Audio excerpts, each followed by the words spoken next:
guys, so today we're going to read The Fox and the Horse by the Brothers Grimm. This story is super short, but it's a goodie. Okay. A peasant once had a faithful horse, but it had grown old and could no longer do its work.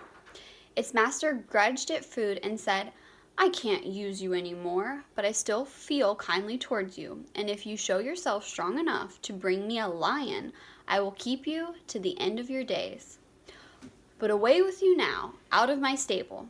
And he drove it out into the open country. Poor horse. Yeah. The poor horse was very sad and went into the forest to get a little shelter from the wind and the weather.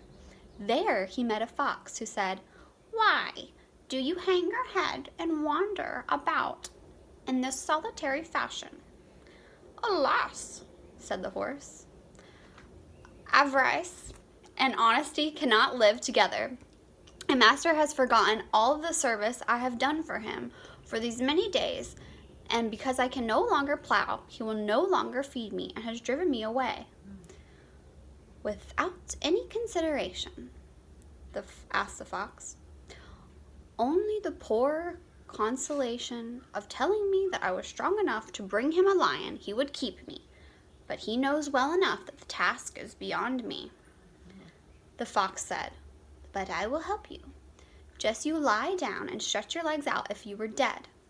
The horse did as he was told, and the fox went into a lion's den not far off and said, "There is a dead horse out there. Come along with me, and you will have a rare meal." The lion went with him, and when they got up to the horse, the fox said, "You can't eat it in comfort here. I'll tell you what, I will tie it to you, and you can drag it away to your den and enjoy it as your leisure." At your leisure.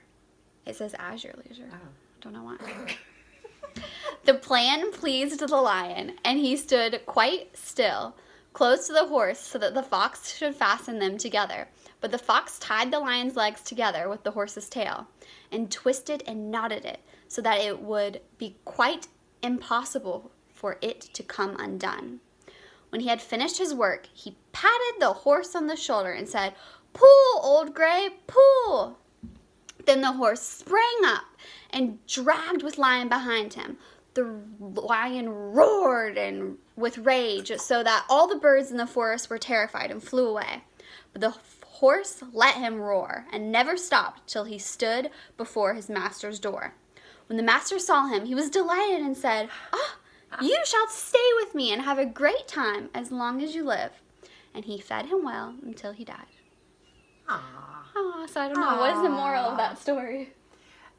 Be good to your people, even if they are fail to be as of much use as they once were. Yes, that is true.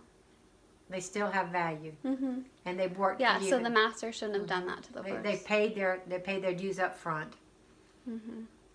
Okay, let me know how you guys liked it in the comments.